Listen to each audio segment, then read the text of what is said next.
नमस्कार, मैं शिमला से राजेश मंडोत्रा। आप दिव्य हिमाचल टीवी देख रहे हैं। शाम के 6 बज गए हैं। आज दिन भर की अपडेट आपके साथ इस बुलेटिन में हम साझा करेंगे।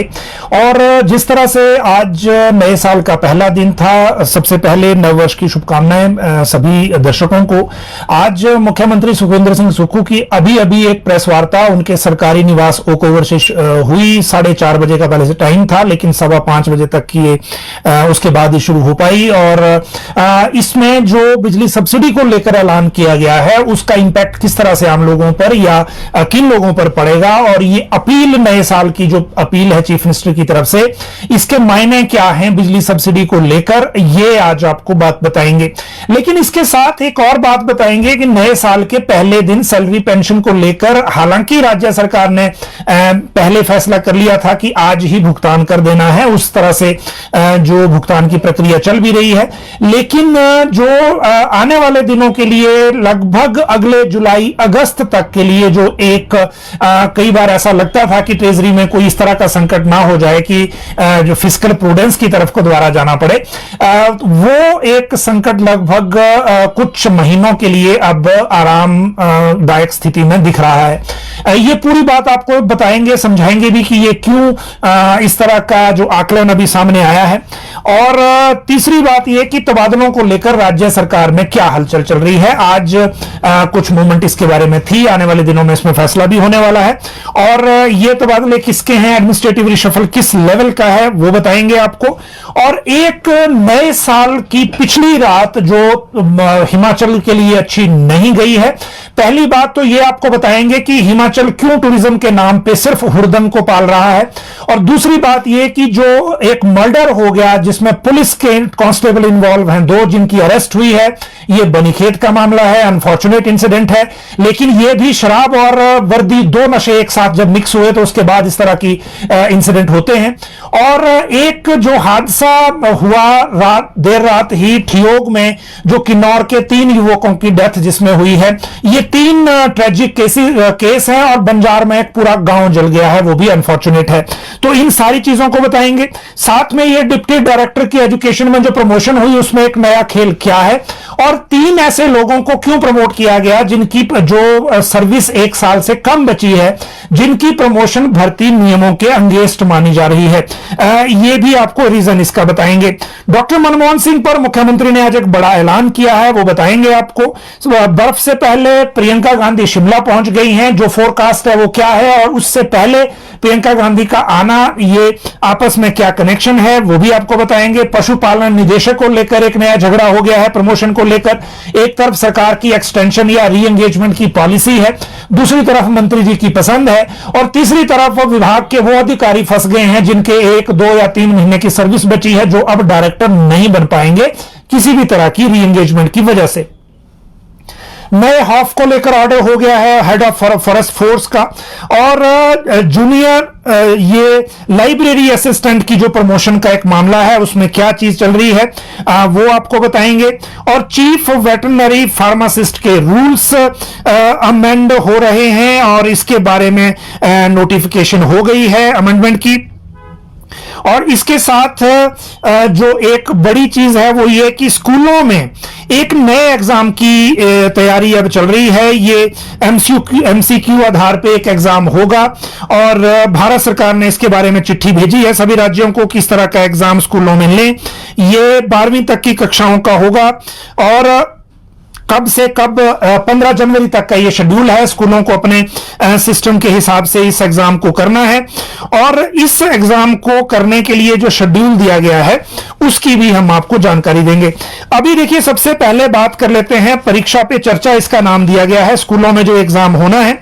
और डायरेक्टर हायर एजुकेशन की तरफ से सभी डिप्टी डायरेक्टर्स को यह चिट्ठी गई है, परीक्षा पे चर्चा 2025, और इसमें एमसीक्यू मल्टीपल चॉइस क्वेश्चन के आधार पर यह कंपटीशन कंडक्ट किया जाएगा। 14 दिसंबर से 14 जनवरी के बीच ये होना है, और ये 6ठी से 12वीं कक्षाओं के जो वो हैं वो उसमें हिस्सा लेंगे। सिलेक्टेड क्वेश्चन इसमें आएंगे जो शॉर्ट लिस्ट किए होंगे NCERT उसके हिसाब से। और इसमें जो आज डिटेल गई है उसके मुताबिक सभी स्कूलों के लिए इसको मैंडेटरी रखा गया है। जहां तक बात है चीफ वेटनरी फार्मासिस्ट के रूल्स की, ये नोटिफिकेशन हुई है रूल्स की, और ये पहली बार की नोटिफिकेशन 2024 की एनिमल हस्बेंड्री डिपार्टमेंट में चीफ वेटनरी फार्मासिस्ट की। ग्रुप बी नॉन गैजेटेड इसमें माना जाएगा। टोटल जो पोस्टें हैं इसमें 58 हैं। 100% पोस्ट प्रमोशन के जरिए भरी जाएंगी। जो कंसर्न लोग हैं वो इसके बारे में जो वेबसाइट पर आरएनपी रूल की कॉपी आ गई है उसको देख के आगे इसकी जानकारी ले सकते हैं। जहां तक ये जेएलए की प्रमोशन की बात है तो उसको लेकर हायर एजुकेशन डिपार्टमेंट ने इसकी डिटेल्स मांगी है। डिटेल 15 जनवरी तक भेजनी है, सभी गवर्नमेंट डिग्री कॉलेजेस को सबमिट करनी है डिप्टी डायरेक्टर हायर एजुकेशन को, ताकि जो इनकी प्रमोशन की प्रक्रिया आगे शुरू की जा सके, और जो नहीं भेजेगा इसमें उसके खिलाफ अनुशासनात्मक कार्रवाई की जाएगी, ऐसा इस ऑर्डर में कहा गया है। इसके बाद जो एक अनफॉर्चुनेट इंसिडेंट है बंजार का, और कुल्लू जिला का बंजार ये एरिया है, और यहां पर तांदी गांव है एक, वो पूरा गांव लगभग अग्निकांड में जल गया है। 6 से 7 घरों में ये आग भड़की है, और सोशल मीडिया पे अभी इसके वीडियो ही चल रहे थे, क्योंकि कास्ट कुनी शैली के ये मकान है, इसमें लकड़ी ज्यादा इस्तेमाल होती है।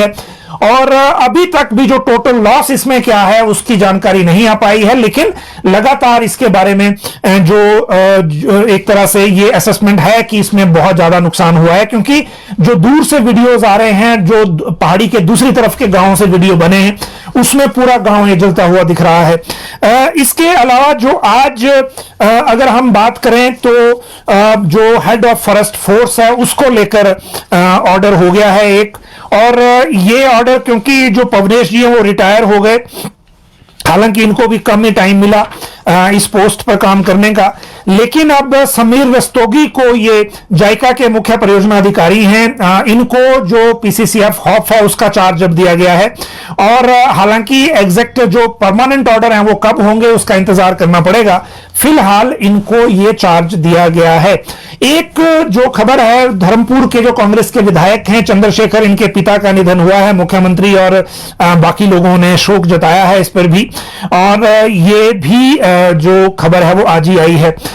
इसके अलावा जो एक नई आज अपडेट, क्योंकि नव वर्ष का मौका है, और एक तो सुबह मुख्यमंत्री आवास ओक ओवर में मुख्यमंत्री को बधाई देने वालों में काफी भीड़ थी। उसके बाद वो हिप्पा गए, हिप्पा की बात आपको अलग से बताएंगे।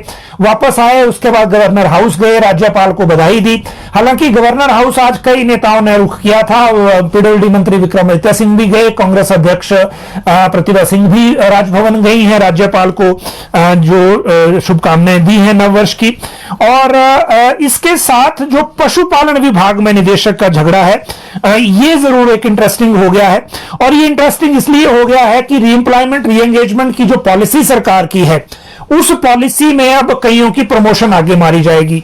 वजह यह है कि आज जो कृषि मंत्री हैं चंद्र कुमार, उन्होंने कह दिया है खुद ही कि वो जो वर्तमान निदेशक हैं उनको रीएम्प्लॉयमेंट देना चाहते हैं। पिछले कल सेवानिवृत्ति के बाद अब तक इस पोस्ट का जो चार्ज है वो आगे किसी को दिया नहीं है, और इसीलिए ये मामला बढ़ गया है। इसमें जो दावेदार हैं वो मुख्यमंत्री से भी मिल रहे हैं, बाकी लोगों से भी मिल रहे हैं, दिल्ली तक भी बात पहुंची है, लेकिन चंद्र कुमार ने, मंत्री ने आज ये कह दिया कि अब तक निदेशक रहे प्रदीप कुमार को वो रीएम्प्लॉयमेंट देने के हक में है। अब ये होता है, कब होता है, कैसे होता है वो अलग बात है, लेकिन विभाग के बाकी अधिकारी ये कह रहे हैं कि जो इसमें बाकी लोग हैं जिनके पास कार्यकाल ही कम बचा है, कुछ महीनों का है, उनकी प्रमोशन इसमें मारी जाएगी। और ये जो रणनीति है, ये जो रीएम्प्लॉयमेंट या रीएंगेजमेंट की पॉलिसी है, सरकार को इसको खत्म कर देना चाहिए, खासकर जब ये किसी और की प्रमोशन जो पूरा सर्विस लगाने के बाद एक तरह से मौका आता है टॉप पोस्ट पे पहुंचने का, एचओडी बनने का, तो फिर वो चांस वहां खत्म हो जाता है। प्रियंका गांधी की बात करें तो प्रियंका गांधी वाड्रा शिमला पहुंच गई हैं नए साल के जश्न, और उसके बाद अब आई हैं, लेकिन एक फोरकास्ट जो मौसम का है मैं उसको जरूर आपको बता दूं। अभी जो 2 तारीख से यानी कि कल से मौसम बदलने वाला है। निचले क्षेत्रों में तो कल बारिश नहीं होगी, लेकिन मध्य पर्वतीय क्षेत्रों से लेकर उच्च पर्वतीय क्षेत्रों तक ये बारिश और हल्की बर्फबारी का अनुमान है। फिर 3, 4, 5, 6, 7 तक ये बर्फबारी और बारिश का दौर जारी रहेगा।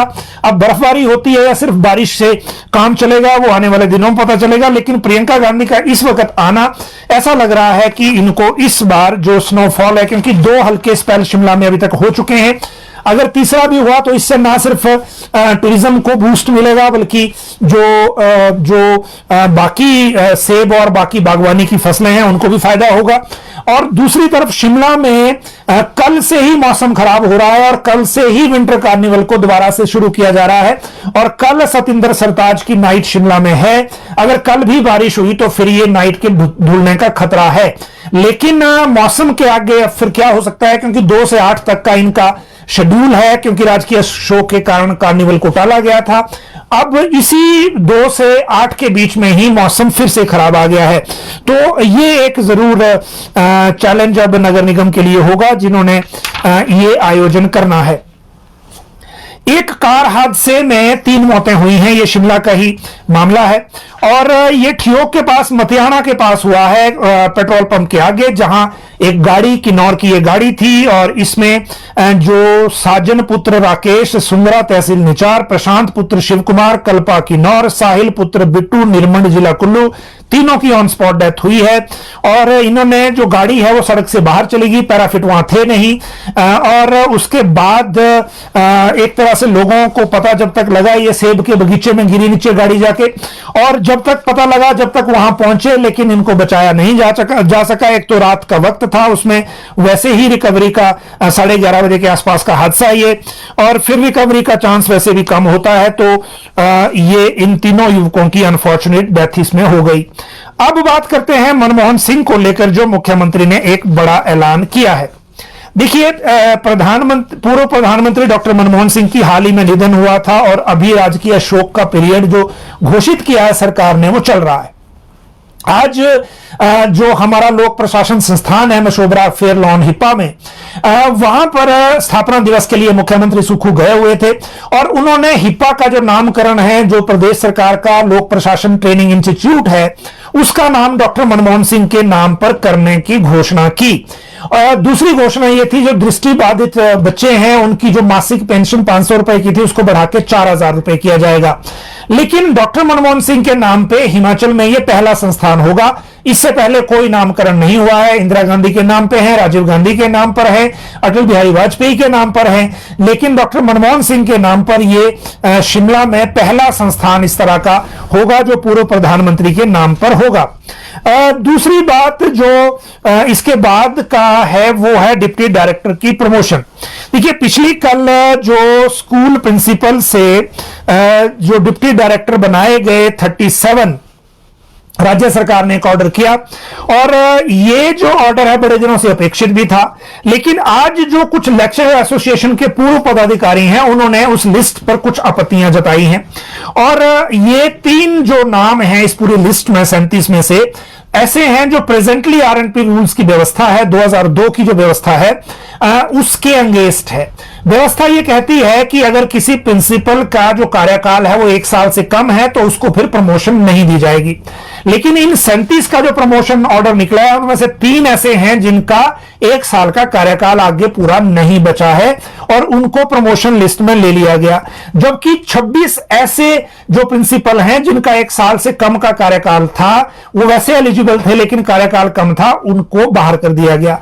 तो जब 26 को बाहर कर दिया गया तो 3 को अंदर क्यों किया गया, इस पर सवाल उठ रहे हैं। जो एसोसिएशन के पुराने पदाधिकारी हैं, उनका यह कहना है कि ये इसमें नियम तोड़े गए हैं चहेतों को अंदर एडजस्ट करने के लिए। लेकिन हमने जब एजुकेशन डिपार्टमेंट से पूछा तो जो प्रोसीजर में लगे हुए अधिकारी थे, उनका यह कहना था कि डीपीसी हुई है ये नवंबर में, और नवंबर में जो डेट ऑफ एलिजिबिलिटी नवंबर की ली गई डीपीसी की, और तब से फाइल चली हुई थी। ऑर्डर अब निकले हैं, तब वो 1 साल उनके पास था, अब उनके पास, तीनों के पास 1 साल पूरा नहीं है। ये बात सही है, लेकिन इसमें गलती इसलिए हुई है क्योंकि जो डीपीसी की डेट है वो नवंबर की है और उसी को ही जो प्रमोशन का बेस माना गया है। अब ये कितना सही है, ये वही लोग जो इसको देख रहे हैं या जिन 26 लोगों को बाहर कर दिया गया वो बता सकते हैं कि ये तर्क ठीक है कि नहीं। लेकिन हमने दोनों पक्ष आपको बता दिए, जो ऑब्जेक्शन हमारे तक आया था वो भी बता दिया, और जो रीजन इसका सामने रीजन बताया है वो भी आपको जानकारी दे दी। अब बात करते हैं जो न्यू ईयर पर हिमाचल हुड़दंग को क्यों बढ़ावा दे रहा है। देखिए, दो तरह की चीजें हैं। पहली बात तो यह कि दो एग्जाम्पल अब हमारे सामने हैं जिनको हम ये कह सकते हैं कि न्यू ईयर हिमाचल एक डस्टबिन की तरह क्यों यूज हो रहा है पड़ोस के एरियाज के लिए। शिमला का एक इंसिडेंट एक रात का है। मीडिया कर्मी जिनमें लड़कियां थी जो लाइव के लिए रिज मैदान पर गई थी, उनमें से लड़कियों को रात को इन हुड़दंगियों ने शराब पीते हुए घेर लिया, और ये जब पुलिस में किसी व्यक्ति ने सूचना दी उसके बाद पुलिस ने इंटरवीन करके इन लड़कियों को वहां से छुड़ाया, और उसके बाद इनको डिफरेंट लोकेशन पर जाकर जो क्योंकि काम करना था इसलिए लाइव करने के लिए इनकी लोकेशन बदलनी पड़ी। लेकिन जो हुड़दंगी जो शराब की बोतलें सिर पर रख के नाच रहे थे रिज मैदान पर, उनका कुछ नहीं हुआ। अब आप देखिए, शिमला लोकल लोगों की ये स्थानीय लोगों की ये पीड़ा है कि अपनी फैमिली के साथ 31 दिसंबर को रिज मैदान पर एंजॉय करने नहीं जा सकते, क्योंकि सरकार ने बाहर से पर्यटकों को ऐसा बना देना है कि अगर वो झूम भी जाएं तो उनको घर छोड़ना है या फिर पुलिस उनको होटलों में छोड़ना है। अब पुलिस की काम डबल हो गया है। पहला ये कि अगर लोकल व्यक्ति, कल के ही इंसिडेंट है, आप काट रोड के देख लीजिए, क्लीनिंग का इंसिडेंट हमारा आंखों देखा है, जहां पर पुलिस का एक व्यक्ति डिप्यूटेड था और वो ऐसे बिहेव कर रहा था लोकल लोगों के साथ, अगर गाड़ी वहां दुकान का सामान लेने के लिए भी खड़ी हो जाए तो जैसे मिसबिहेव इस तरह से हो रहा था कि उनकी बेसिक ट्रेनिंग पर सवाल उठता है। लेकिन जब बाहर से लोग आ जाएं जिन्होंने गाड़ियों में रॉड्स डाली हो, जिन्होंने जो कपड़ों में जैकेट में शराब की बोतलें डाली हो, और वो शाम दिन को 4 बजे से रिज मैदान पे नाचना शुरू कर दें, तो हम अपने बच्चों को, आने वाले जनरेशन को क्या संदेश दे रहे हैं? यह पहला सवाल है। और ऐसी सरकार की इस सोच को भी सोचना चाहिए कि क्या हम इसी तरह का टूरिज्म हिमाचल में चाहते हैं या नहीं। इससे पहले कई बार इंसिडेंट हुए। मंडी में तलवार से उंगली काट दी थी, ये पिछले साल की घटना है। मणिकरण का इंसिडेंट सबके सामने है, जिसके बाद वहां पुलिस का थाना और चौकी 2 एक साथ खोलनी पड़ी थी। लेकिन अब भी हम नहीं जाग रहे हैं कि हिमाचल को क्यों डस्टबिन की तरह यूज किया जा रहा है। ये लोग जो हुड़दंगी होते हैं, ना तो हिमाचल में शिमला में आके कमरा लेते हैं, ना होटल का उसका बिजनेस होता है, और सिर्फ इन्होंने हुड़दंग करके वापस लौट जाना होता है, उसके और कुछ नहीं है। तो क्या हम इसी को ही अलाउ करेंगे? और सरकार की यही सोच रहेगी टूरिज्म को लेकर कि इसी तरह का टूरिज्म हम चाहते हैं। इसी तरह का दूसरा मामला आप बनीखेत का लीजिए। पुलिस के 4 कांस्टेबल, आप सीसीटीवी देख सकते हैं, सीसीटीवी कंक्लूसिव नहीं है एविडेंस के तौर पर अभी तक जो सामने आया है, लेकिन पुलिस जो प्राइवेट होटल का मैनेजर, उसी को ही मार दिया। और वो भी 2 पुलिस के जो अरेस्ट हुए हैं वो 2 पुलिस के कांस्टेबल हैं। एक तो वर्दी का नशा, ऊपर से दारू का नशा, और ये दोनों नशे मिलकर जो केस सामने आया है वो आपके सामने है। इसी तरह के इंसिडेंट हिमाचल में बढ़ते जाएंगे अगर हम टूरिज्म को इस तरह से टूरिज्म को पालेंगे जिस तरह से हमारी सोच है। तो इससे बचने की जरूरत है। बाद में जो चंबा के एसपी हैं, हमने उनकी प्रेस कॉन्फ्रेंस भी सुनी, उसमें 2 जो अरेस्ट किए गए हैं वो कांस्टेबल ही हैं, अमित और अनूप, जो इस मामले में है, क्योंकि ये आपस में गुत्थम गुत्था हुए और सड़क से नीचे गिरने के बाद 2 इंजर्ड हुए, एक की डेथ हो गई। लेकिन सीसीटीवी को अगर आप देखें तो उसमें गालियों का स्तर देखिए आप, और वो गालियां देने वाला व्यक्ति अगर वर्दी वाला है और दारू के नशे में है, तो फिर हम किस तरह का स्ट्रक्चर हिमाचल में चाहते हैं? ये अपने आप में सोचने समझने की बात है। ये सरकार को भी देखना चाहिए, जो सिस्टम चला रहे हैं उनको भी देखना चाहिए। तो ये न्यू ईयर का जो इंसिडेंट्स है, मैं उनकी बात कर रहा हूं। ये जरूरी नहीं है कि हर बार कोई शिकायत करेगा और FIR कराएगा उसके बाद काम होगा। और दूसरी बात यह भी है कि अगर कोई इन टूरिस्टों की शिकायत भी कर देगा तो उसको बचाएगा कौन? क्योंकि पुलिस तो किसी और ही काम में लगी हुई है।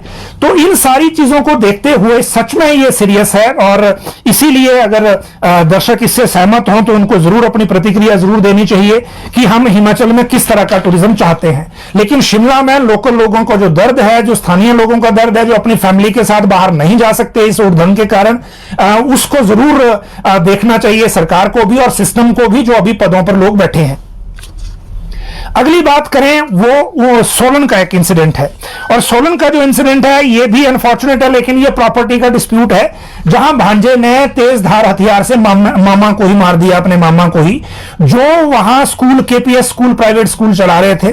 जितेंद्र सिंह इनका नाम है, इनकी दिन दिहाड़े हत्या कर दी गई, हत्या करने वाला भाग गया है और तेज धार हथियार से यह हत्या की है। पुलिस कह रही है प्रॉपर्टी डिस्प्यूट है, असली बात क्या है वो सामने आएगी, लेकिन ये ऐसा ही इंसिडेंट न्यू ईयर के पहले दिन का है।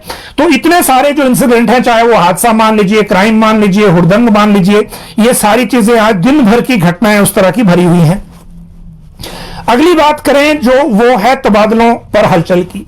आज राज्य सरकार में एसडीएम लेवल के या फिर जो एचएएस लेवल के जो कुछ ट्रांसफर्स को लेकर डिस्कशन चल रही है, और इस डिस्कशन के बाद कुछ ऑर्डर आगामी 1-2 दिन में आ सकता है बाहर। मुख्यमंत्री क्योंकि अभी शिमला में ही है, अभी उन्होंने जुबल कोटखाई और रोहू के दौरे पे जाना है, क्योंकि भुंडा के लिए 3 या 4 तारीख को जाएंगे। भुंडा महायज्ञ रोहू में हो रहा है और इसके लिए भी मुख्यमंत्री ने जाना है। जुबल कोटखाई दौरे को लेकर शिक्षा मंत्री रोहित ठाकुर पहले चले गए हैं और वो भी तैयारियों में लगे हुए हैं, तो वो जो दौरा है इनका, ये भी एक बात देखने की होगी। लेकिन इससे पहले ट्रांसफर ऑर्डर्स पर कई ऑर्डर जो है बीच में निकलेंगे। हमारे अभी हाल ही के दिनों में कुछ एसडीएम सोशल मीडिया पर भी चर्चित हुए हैं, चाहे वो दारू की वजह से हो, एक्सीडेंट की वजह से हो, और कुछ जो जरूरत ऐसी है कि जो 2.5 या 3 साल जिनके हो चुके हैं उनको भी बदलना है। एसडीएम्स के मामले में जो इलेक्टोरल रोल्स का रिवीजन था 5 जनवरी तक शायद उसकी डेट है, और 5 जनवरी के बाद फिर ये ऑर्डर हो सकते हैं, क्योंकि उससे पहले ऑर्डर करने पर थोड़ी रोक थी। आज ही जो एडमिनिस्ट्रेटिव प्रमोशन की बात है, तो 2 अधिकारियों को, एक भरत हरबंस लाल खेड़ा, ये IAS 95 बैच के हैं, और दूसरे RD नजीम जो अभी डायरेक्टर जो प्रिंसिपल सेक्रेटरी इंडस्ट्री और सिविल सप्लाई ट्रांसपोर्ट हैं, इनको ACS का रैंक दे दिया गया है दोनों को। एक भारत सरकार पे हैं, खेड़ा साहब, उनको परफॉर्मा बेसिस पे मिला है, और नजीम साहब को जो है वो एक्चुअल बेसिस पे मिला है। और ये अब अपेक्स स्केल पे आ गए हैं, लेवल 17 जो चीफ सेक्रेटरी वाला होता है। और बाकी जो ट्रांसफर के ऑर्डर आप एक्सपेक्ट करिए 5 जनवरी के बाद कभी भी, जो एसडीएम और इलेक्टोरल रोल्स के काम पे लोग हैं और जो इनके अलावा हैं, उनकी तो कभी भी हो सकती है, क्योंकि इसके बारे में सरकारी सिस्टम में हलचल चल रही है और इस हलचल का जो नतीजा है वो जल्दी आ सकता है। अब बात करते हैं मुख्यमंत्री की आज न्यू ईयर पर अपील की, जो थोड़ी देर पहले आपने प्रेस कॉन्फ्रेंस देखी थी। इस प्रेस कॉन्फ्रेंस का मुख्य मकसद था बिजली सब्सिडी को खत्म करना, और शुरुआत मुख्यमंत्री ने अपने नाम से की है और खुद से की है। और खुद से भी इसलिए की है कि उन्होंने खुद कहा कि मेरे नाम पर 5 बिजली के मीटर हैं। अगर जयराम सरकार के दौरान जो 125 यूनिट फ्री का सब्सिडी मिली थी, तो अगर मैं 5 मीटरों पर मुझे सब्सिडी मिलती जाए तो कितनी सब्सिडी बेकार जा रही है, जबकि मैं इनकम टैक्स भी भर रहा हूं, मैं सब्सिडी मुझे जरूरत भी नहीं है, उसके बावजूद सरकारी संसाधन वेस्ट हो रहे हैं। एक तर्क ये था। दूसरा तर्क ये था कि बिजली बोर्ड में जब इसकी समीक्षा की गई तो ऐसे भी व्यक्ति मिले जिनका एक व्यक्ति के नाम पर 285 बिजली के मीटर हैं। ये आंकड़ा चौंकाने वाला है, लेकिन ये होगा जरूर, क्योंकि जैसे हमारा बद्दी बरोटी वाला इंडस्ट्रियल एरिया है, लोग बिल्डिंगें बनाते हैं किराएदारों के लिए, फिर हर किराएदार फैमिली का एक अलग मीटर होता है।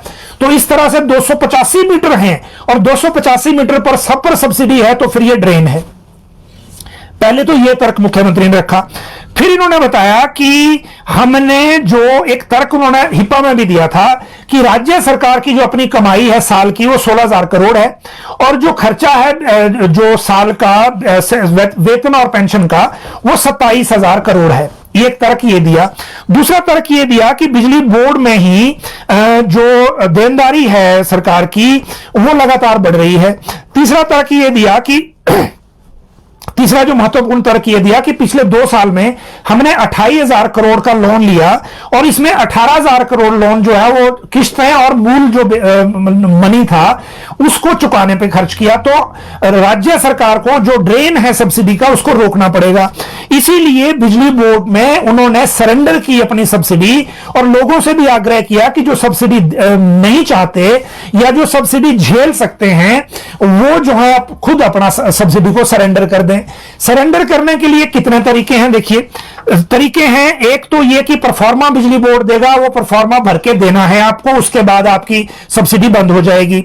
दूसरा, आप ऑनलाइन पोर्टल पर भी परफॉर्मा भर सकते हैं, ऑनलाइन ही भरना हो तो। तीसरा 1100121912 ये 1100-1912 ये टोल फ्री नंबर पर फोन करके भी अपनी सब्सिडी आप बंद करा सकते हैं। और नजदीक का जो जेई सेक्शन है या एसडीओ ऑफिस है वहां भी आप कर सकते हैं। तो 4 तरह के विकल्प आपके लिए मौजूद हैं सब्सिडी बंद कराने के लिए, सब्सिडी लेने के लिए नहीं।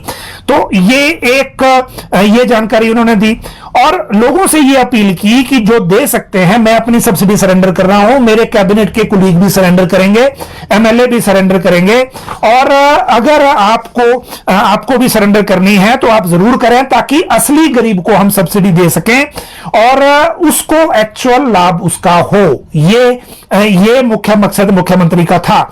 और दूसरी इसमें मेन चीज ये है कि जो 5 बिजली के मीटर जैसे उनके नाम पे हैं और 285 तक भी लोगों के पास मीटर हैं, ये आंकड़ा चौंकाने वाला है। और इसी के कारण ये जो डिसीजन है वो सरकार को अब लेना पड़ रहा है। अब बात करते हैं सैलरी पेंशन का संकट। फिलहाल, मैं फिलहाल शब्द यूज कर रहा हूं, ये परमानेंट सॉल्यूशन नहीं है। अगर हमारा जिस तरह से मुख्यमंत्री कहते हैं कि जो गैप है इनकम और खर्चे में उसको कम नहीं किया गया, क्योंकि अगला फाइनेंशियल ईयर हमारे लिए चैलेंज है ही रेवेन्यू डेफिसिट ग्रांट की कमी की वजह से, फिर भी सैलरी पेंशन का इमीडिएट संकट फिलहाल टल गया है। टल कैसे गया है? इस महीने सैलरी का संकट था। सेक्रेटरी फाइनेंस छुट्टी चले गए थे देवेश कुमार, फाइनेंस को अब चीफ सेक्रेटरी खुद देख रहे थे, और सैलरी पेंशन को देने के लिए जो ट्रेजरी से बाकी जो भुगतान थे उनको फिलहाल रोक दिया गया था, और आज सैलरी पेंशन का भुगतान कर दिया गया है। आज आपने दिव्य हिमाचल अखबार में खबर भी देखी होगी, क्योंकि मुख्यमंत्री ने पिछले हफ्ते ही निर्देश दे दिए थे कि नया साल है, पहला दिन है, सबको देना है और एक साथ देना है, तो सैलरी पेंशन हो गई। और इसी महीने सबसे ज्यादा चैलेंजिंग था। चैलेंजिंग इसलिए था कि जो पिछले साल अप्रैल से दिसंबर तक की हमें लोन लिमिट मिली थी वो खत्म हो गई थी पिछले महीने ही, और अगले तिमाही जो लास्ट क्वार्टर है जनवरी से फरवरी मार्च 3 महीने का, इसकी लिमिट हमें मिड जनवरी तक भारत सरकार से कन्वे होनी थी, तो हमारे पास लोन भी नहीं था। इसीलिए सेशन के दौरान एडवांस लोन 500 करोड़ का सरकार ने ले लिया था, जो अगली लिमिट से कट जाएगा, जितनी लिमिट हमारी होगी उससे कट जाएगा। लेकिन इस महीने की सैलरी पेंशन हो गई। अब आप देखिए, जनवरी की जो सैलरी है, 15 जनवरी को अगर हमें लास्ट क्वार्टर के पैसे मिल गए, लिमिट मिल गई लोन की, तो हम अगला जो महीने की सैलरी है वो इजीली कर लेंगे। फिर मार्च की जो सैलरी है उस तक थोड़ा संकट आएगा, अगर हमें लिमिट कम मिली, मान लो 1500 मिली, 1600 मिली 3 महीने के लिए, पिछले साल भी 1600 के आसपास मिली थी। तो लास्ट का जो मंथ है मार्च का, जिसमें ट्रेजरी की भी क्लोजिंग होती है, कुछ पेमेंट्स भी एडवांस में होती हैं, पिछले साल सरकार ने पेमेंट्स नहीं की थी, ठेकेदारों की पेमेंट भी रुक गई थी, तो इस बार अगर पेमेंट करनी होगी तो एक बार फिर ऑप्शन है कि जो 1 अप्रैल से हमें जो दिसंबर तक की लोन लिमिट मिलनी है उसमें से एडवांस लोन लिया जा सकता है, तो 31 मार्च का भी निकल जाएगा। फिर अप्रैल में हमें दिसंबर तक की मान लीजिए 7,000 करोड़ की लिमिट मिल गई, जिस तरह से ग्रेजुअल इंक्रीज होती है, तो हमारा जून जुलाई अगस्त तक, मैक्सिमम अगस्त तक का जो संकट है वो सेटल हो जाएगा, क्योंकि सैलरी देने के लिए 1,000 करोड़ भी, इससे 1200 करोड़ तक भी लोन लिया जा सकता है अगर रिसीट नहीं बढ़ी। वैसे तो मुख्यमंत्री जो बजट पेश करेंगे इस बार, उस बजट में थोड़ा सा रीअलाइनमेंट होगी, थोड़ा क्या बहुत होगी, जिस तरह से समीक्षा बैठकों में निर्देश दिए जा रहे हैं विभागों को, बजट हमारा बहुत स्ट्रक्चर बहुत चेंज हो जाएगा उसका, और उसमें फिर जुलाई अगस्त तक का संकट लगभग एक चैलेंज है कि नहीं होगा, और उसके बाद फिर असली चैलेंज आएगा अगर कोई और मदद भारत सरकार से या किसी और रिसोर्सेज से हमारा जो रिसीट है वो इंक्रीज नहीं हुई। क्योंकि 1 अप्रैल से जो रेवेन्यू डेफिसिट ग्रांट है, जो अभी 6200 करोड़ की है, वो 3100 करोड़ पे आ जाएगी, यानी कि 52% के आसपास कम होगी इस साल के मुकाबले, तो वो एक चैलेंज है। लेकिन जुलाई अगस्त तक एटलीस्ट ऐसा लग रहा है अब, क्योंकि राज्य सरकार के जो अधिकारी हैं वो भी अब थोड़ा रिलीफ मोड में हैं कि लगभग जो संकट दिख रहा था, जो फिस्कल प्रूडेंस में हमें जाना पड़ रहा था बार बार, वो शायद नहीं हो। हालांकि सैलरी और पेंशन का शेड्यूल अभी भी अलग अलग हो सकता है, क्योंकि भारत सरकार से जो पैसा आता है, चाहे वो जीएसटी का शेयर हो, चाहे वो रेवेन्यू डेफिसिट ग्रांट हो, जैसा हमारे खाते में आएगा उस हिसाब से शेड्यूल बन सकता है दोबारा से सैलरी और पेंशन का अलग अलग, क्योंकि चीफ सेक्रेटरी ने फाइनेंस डिपार्टमेंट को कहा है कि वो फाइल पुट अप करें ताकि हम नए सिरे से इसका शेड्यूल बनाएं और फिर दोबारा से इसको उस तरह से करें। लेकिन दो चीजें नए फाइनेंशियल ईयर में हमें देखनी है। एक तो सरकार नए रोजगार को लेकर क्या करती है, क्योंकि आउटसोर्स की भर्तियां तो कोर्ट में है, शायद कल सप्लीमेंट्री लिस्ट में इस केस के आने की चर्चा थी, अभी तक तो आया नहीं, लेकिन 4 तारीख को शायद ये लगेगा, तो उसके बाद आउटसोर्स का पता लगेगा। लेकिन रेगुलर भर्तियां सरकार कर पाती है कि नहीं अगले फाइनेंशियल ईयर में? इस फाइनेंशियल ईयर में तो संभव लग नहीं रहा, क्योंकि आरसीए के पास एजेंसी है नहीं, और जो वो पूछ रहे हैं उसका सरकार से जवाब अभी जा नहीं रहा, तो उसमें ज्यादा उम्मीद अभी है नहीं। लेकिन नेक्स्ट फाइनेंशियल ईयर में क्या होता है वो जरूर देखने की बात है। हालांकि जो सिचुएशन है, जिस तरह से हिंट आ रहे हैं कि कहीं यूपीएस को दोबारा से लागू किया जाएगा, जिस तरह से गवर्नमेंट ऑफ इंडिया भी सभी राज्यों को कह रही है, तो उसमें क्या करते हैं वो अभी इंतजार करना होगा। तो ये जो प्रमुख मसले आज के थे आपके साथ हमने डिस्कस किए। आपकी कोई अगर क्वेरी है तो इसी कमेंट बॉक्स में जरूर डालें, ताकि हम उसको देख के कोई रिप्लाई आपके लिए लाने की कोशिश करें। कल 2-3 सब्जेक्ट्स के जो पब्लिक सर्विस कमीशन के रिजल्ट से रिलेटेड जो पॉल साइंस, हिस्ट्री इत्यादि के सब्जेक्ट थे, हमने कल रिप्लाई आपके लिए उसका बताया था, जो लोग पूछ रहे थे बहुत।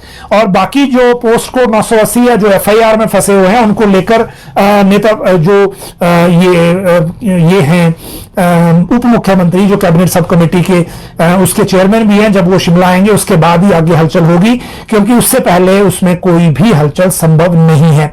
तो उसके लिए थोड़ा सा इंतजार करना पड़ेगा। वैसे उन्होंने 1 महीने का टाइम मांगा है और कैबिनेट की भी डेट अभी फाइनल नहीं हुई है।